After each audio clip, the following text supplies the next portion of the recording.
ये आकाशवाणी है। प्रस्तुत है कार्यक्रम कंट्री वाइड। इसके अंतर्गत सुनिए मानसिक स्वास्थ्य के प्रति जागरूकता और महत्व पर चर्चा। इसमें भाग ले रहे हैं राम मनोहर लोहिया अस्पताल के वरिष्ठ मनोचिकित्सक और प्रोफेसर डॉक्टर R.P. बेनीवाल। कार्यक्रम का संचालन कर रहे हैं स्पर्श सक्सेना। नमस्कार श्रोताओं, आज के कार्यक्रम में आपका स्वागत है। आज विश्व मानसिक स्वास्थ्य दिवस है, जिसे हर साल 10 अक्टूबर को मनाया जाता है। इस वर्ष का विषय है कार्यस्थल में मानसिक स्वास्थ्य। दुनिया की सबसे बड़ी आबादी में से एक है भारत और एक बड़ा वर्ग नौकरी से जुड़ा हुआ है।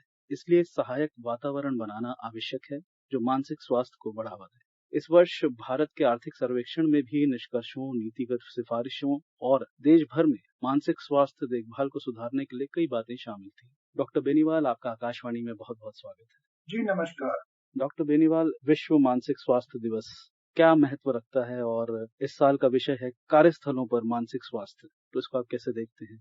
ये जो मानसिक स्वास्थ्य दिवस है वो हर साल WHO यानी विश्व स्वास्थ्य जो संस्था है वो 10 अक्टूबर को मनाती है और इसको हम एक वीक के रूप में मनाते हैं। पूरे 7 दिन तक ये कार्यक्रम हम करते हैं और इसका जो मेन पर्पस है वो ज्यादा से ज्यादा लोगों के अंदर, जनता के अंदर जागरूकता पैदा करना मानसिक स्वास्थ्य के बारे में, क्योंकि मानसिक स्वास्थ्य एक ऐसा विषय है जिसके बारे में ज्यादातर भ्रांतियां फैली रहती हैं और वो गलत अवधारणाएं रहती हैं, जिसको हम ये कह सकते हैं कि एक स्टिग्मा लोगों के अंदर रहता है इसकी। तो जितना ज्यादा हम इसका प्रचार प्रसार करेंगे, लोगों में अवेयरनेस लाएंगे, उससे उनको सही जानकारी प्राप्त होगी कि ये जो मानसिक रोग है ये वैसा ही है जैसा शरीर के बाकी हिस्सों के रोग हैं, जैसे हार्ट के, लंग्स के, गुर्दे के या शरीर के अन्य जो जितने भी अंग है उनके जैसी बीमारियां होती, वैसी ही ब्रेन की जो बीमारी है सेम वैसी है और उसका भी इलाज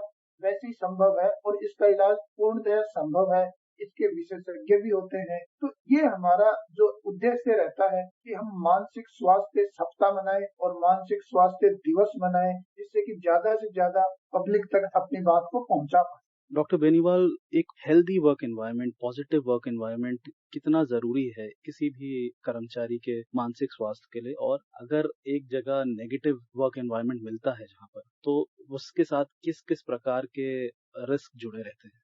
जैसा स्पर्श जी अभी आपने बताया कि इस बात की जो थीम है WHO की, जो विश्व मानसिक स्वास्थ्य दिवस है, उसकी थीम है मानसिक स्वास्थ्य वर्क प्लेस पे कैसा है, यानी कार्यस्थल के ऊपर आपका मानसिक स्वास्थ्य कैसा है, वर्किंग प्लेस के ऊपर आपका mental health at work place, ये इसकी थीम है। ये थीम हर बार WHO अपने अलग अलग हिसाब से रखता है, लेकिन इस बार ये थीम ये है।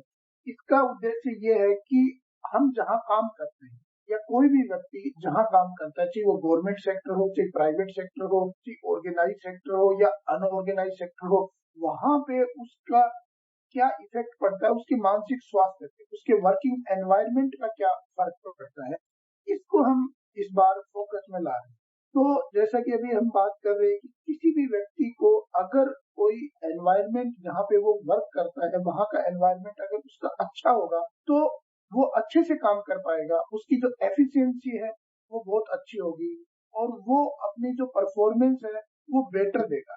जी। अब क्या क्या रीजंस हैं वहाँ पे उसके मानसिक स्वास्थ्य को कौन कौन सी चीजें अफेक्ट करती है, वो ये है कि अगर वहाँ पे एनवायरनमेंट है, वो जो उसके कोलीग्स हैं उनके साथ में उसका एनवायरनमेंट ठीक नहीं होगा, आपस में लोग बाग एक दूसरे के साथ में किसी भी बात के ऊपर वो एक दूसरे से उलझे रहेंगे या खींचातानी रहेगी या कोई ना कोई उनके अंदर काम के बंटवारे के बारे में गलत फहमियां होंगी कि नहीं ये मेरा काम है, ये आपका है, ये आपने क्यों नहीं किया, मैंने ये बोला था। तो इस टाइप की जो चीजें होती है उससे वो तनाव में व्यक्ति आ जाता है और वो हरदम फिर परेशान रहता है कि ये मेरा काम था लेकिन मेरे को ये दे दिया गया, वो दे दिया गया। या फिर हम जैसे ये कह सकते हैं कि जहाँ एम्प्लॉय काम करता है, जो एम्प्लॉयर है यानी जो बॉस है, जो उनका सीनियर मोस्ट है, वो अगर उनके साथ में एक अच्छा सा व्यवहार रखें और उनके साथ एक बराबरी का व्यवहार रखें, उनके साथ बीच बीच में बातचीत करते रहें, यानी एनवायरनमेंट अच्छा बना के रखें, तो उनकी वर्क परफॉर्मेंस बढ़ेगी। जी। अगर वो ज्यादा सख्त रहेंगे, बात बात पे उनको नीचा दिखाने की कोशिश करेंगे, टाइम के लिए ठीक है, टाइम जरूरी है, पाबंदी समय के हिसाब से आना जरूरी है, लेकिन अगर किसी कारण से कोई कर्मचारी थोड़ा लेट होता है तो उसमें वो एक्सक्यूज दे दें या उनको आगे के लिए ऐसा मौका दें। जब किसी व्यक्ति को कोई लीव की जरूरत हो तो वो इजीली उसको लीव दे दें। तो वो क्या है कि उसके बाद में जो फेथ जो डेवलप होता है जो उनके सीनियर और जूनियर्स के बीच में, वो एक वर्किंग एनवायरनमेंट डेवलप होता है जो कि उनकी एफिशिएंसी को बढ़ाता है। तो वर्क प्लेस के ऊपर जो ये सब चीजें हैं कि आपसी व्यवहार कैसा है, वहां का जो वातावरण है वो कैसा है, उसके ऊपर बहुत फर्क पड़ता है। इसके अलावा अगर हम दूसरी बातें करें कि कुछ ऐसी जगहें होती हैं जैसे फैक्ट्रीज होती हैं, कुछ माइंस होती हैं या माइनिंग्स होती हैं, वहां पे जो पोल्यूशन है उसका भी मेंटल हेल्थ के ऊपर गलत इफेक्ट पड़ता है। जी। तो वो अगर उनकी स्वास्थ्य का, उनकी फिजिकल एंड मेंटल हेल्थ का अगर ध्यान रखा जाए कि उनको ऐसी सभी चीजें प्रदान की जाए जिससे कि उनको कम से कम उनकी बॉडी के ऊपर इफेक्ट पड़े, जैसे भी कोई नॉइज पोल्यूशन है या कोई गैस का पोल्यूशन है, कोई स्मेल है या कुछ। मेरा मतलब ये है कि वहां पे जहाँ वो काम कर रहे हैं उनको प्रॉपर इंस्ट्रूमेंट, उनको प्रॉपर चीजें मिले जिससे कि वो अच्छे से वहां पे उनके दुष्प्रभाव से बच सके, तो मेंटल हेल्थ के ऊपर उनका अच्छा इफेक्ट पड़ता है। ये जो वर्किंग एनवायरनमेंट है ये बहुत ही इम्पोर्टेंट है, क्योंकि किसी भी कर्मचारी के लिए एक उस जगह पे 24 घंटे में से 8 से 10 घंटे या कई बार तो 12 घंटे भी लोग काम करते हैं। तो वो एनवायरनमेंट अगर उनको बहुत अच्छा मिलेगा तो उनकी एफिशिएंसी बढ़ेगी और उनका मानसिक स्वास्थ्य ठीक रहेगा। अगर उनका मानसिक स्वास्थ्य अच्छा रहेगा तो एब्सेंटीज्म कम होगी। कई बार क्या है कि ज्यादा अपसेट रहने लग जाते हैं, ज्यादा छुट्टियां लेने लग जाते हैं, किसी और तरीके से बहाना बना के कर्मचारी छुट्टी लेता है, वो सब समस्याएं अपने आप ठीक हो जाए। तो वो बहाना बनाने की फिर जरूरत नहीं रहेगी। अगर सीनियर है वो आपको छुट्टी सैंक्शन कर देता है अगर आपको जरूरत है, तो फिर आप क्यों झूठ बोलोगे, क्यों करोगे। ये चीजें हैं, ये डिपेंड करता है कि आप कैसा एक दूसरे के साथ में सामंजस्य रखते हैं, उसके ऊपर बहुत फर्क पड़ता है। जी। डॉक्टर बेनीवाल, हमारे कार्यक्रम को देश भर में कोने-कोने में लोग सुनते हैं और हर वर्ग का व्यक्ति सुनता है। तो कई बार क्या होता है कि इंसान को पता नहीं लग पाता कि क्या वाक़ई में उसकी मानसिक स्ट्रेस से गुज़र रहा है, मेंटल स्ट्रेस से गुज़र रहा है। तो क्या इसके संकेत हैं, कुछ प्रमुख संकेत या फिर क्या लक्षण हैं कि जिससे पता जी कर पाएँ कि हम एटलीस्ट इस इश्यू को तरीके से एड्रेस कर पाएँ, सामने रख पाएँ? जी। तो ये सब समस्याएं अगर कई दिनों से क्रोनिक यानी रात दिन ये समस्याएं अगर कोई व्यक्ति फेस करता है तो उसकी वजह से वो अफेक्टेड होता है, और वो अफेक्टेड होगा तो वो किन लक्षणों के रूप में प्रदर्शित होगा, वो ये लक्षण होते हैं कि व्यक्ति का व्यवहार है वो चिड़चिड़ा है, जी। बात बात पे वो चिल्लाने लग जाते हैं, गुस्सा करने लग जाते हैं या शाउट कर देते हैं और वो लड़ाई ज्यादा करने लग जाते हैं। तो दूसरे जो आसपास के उनके दोस्त हैं या कुलीग हैं या फैमिली मेंबर्स हैं, उनको लगेगा कि ये पहले ऐसा कभी नहीं करते थे, पिछले 2 महीने से या 1 महीने से हम इनमें चेंज देख रहे हैं। अगर जरूरत होगी उस समय वो बोलेंगे नहीं, चुपचाप रहेंगे, अपने अंदर ही रहेंगे, या बोलेंगे तो सीधा गुस्से में ही बोलेंगे। तो जी। ये एक लक्षण नोटिस करने को मिलता है। दूसरा, उनकी स्लीप डिस्टर्ब हो, यानी उनको अच्छे से नींद नहीं आती। अब नींद भी कई टाइप से डिस्टर्ब हो सकती है कि जब आदमी सोता है तो उस समय नींद आने में टाइम लग जाता है, या फिर नींद आ तो जाती है लेकिन वो बीच में 2 घंटे बाद ही उखड़ जाती है, फिर थोड़ी देर बाद आ जाएगी, फिर आपको उखड़ जाएगी। तो ये जो स्लीप का जो डिस्टर्बेंस है वो इस रूप के अंदर उनको अफेक्ट करता है। जब व्यक्ति ज्यादा ही परेशान होता है तो उनका इंटरेस्ट कम हो जाता है, इंटरेस्ट कम होता है तो उनका मन दुखी रहने लग जाता है, उदास हो जाते हैं और उसकी वजह से उनको भूख भी नहीं लगती। तो ये देखने को मिलता है कि आजकल इनको भूख कम लग रही है, ये खाना ही नहीं खा रही। तो स्लीप का डिस्टर्बेंसेस, नींद का डिस्टर्बेंसेस, और हम कहते हैं कि जो वेजिटेटिव फंक्शंस हैं बॉडी के, जैसे स्लीप, एपेटाइट, वेट, ये वेट भी कम होने लग जाता है, या फिर व्यक्ति उदास रहने लग जाता है तो कई बार वेट बढ़ भी जाता है। तो ये लक्षण हमें देखने को मिलते हैं। इसके अलावा अगर हम और आगे जाएं, व्यक्ति को अगर डिप्रेशन यानी अवसाद की बीमारी होती है तो उसके अंदर वो रोने लग जाता है। कहीं भी जो काम पहले वो करने में आनंद प्राप्त करते थे उनमें उनका कोई इंटरेस्ट नहीं रहता। लोगों से बात करना, कहीं जाना या शॉपिंग करने जाना या नई चीज खरीदना या कपड़े पहनने का शौक या कोई सामान खरीदने का घर के लिए शौक, वो सब कम हो जाते हैं और वो अवॉइड करते हैं। अपने दोस्तों के साथ भी बातचीत करना, पार्टी जी। में जाना, ये सब अवॉइड करते हैं। तो ये इंटरेस्ट कम हो जाता है, ये डिप्रेशन के लक्षण है। जी। और कई बार तो अगर डिप्रेशन ज्यादा बढ़ जाता है तो व्यक्ति आत्महत्या के बारे में भी सोचने लग जाता है, उनको विचार आने लग जाते हैं और कई बार कमिट भी कर लेता हूँ। तो ये लक्षण डिप्रेशन के रूप में आते हैं। इसके अलावा एक और बीमारी जो कॉमनली मिलती है वो एंजाइटी है कि उनको अचानक से रात को घबराहट हो जाती है, नींद में वो जग के बैठ जाते हैं, उनकी दिल की धड़कनें बढ़ जाती है, पसीना आ जाता है, या कि आगे क्या होगा, कैसे होगा, आज मैं वहां जाऊंगा काम पे तो क्या फेस करना पड़ेगा। तो ये सोच के ही वो घबराते रहते हैं, बेचैनी पूरे दिन बनी रहती है, घबराहट बनी रहती है, पसीना आता रहता है। तो ये लक्षण चिंता के लक्षण होते हैं। शरीर के अंदर जैसे कहीं भी शारीरिक दर्द हो रहा है, पैरों में बेचैनी हो रही है, कुछ टिंगलिंग सेंसेशंस होते हैं, ऐसे लगता है कि पैर जल रहे हैं, सिर भारी रहता है, सिर दर्द भी इवन होने लग जाता है। बहुत से पेशेंट हमारे पास हेडेक की कंप्लेंट लेके आते हैं और पता चलता है कि वो टेंशन हेडेक है, टेंशन की वजह से हेडेक है। तो 90% जो हेडेक का रीजन है वो टेंशन की वजह से ही होता है। तो ये लक्षण एंजाइटी के, डिप्रेशन के इनमें रहते हैं, जो कि कॉमनली इसमें मिलते हैं। क्या बच्चों में भी ये संकेत देखने को मिलते हैं? क्या उनमें भी ये पॉसिबिलिटीज हैं?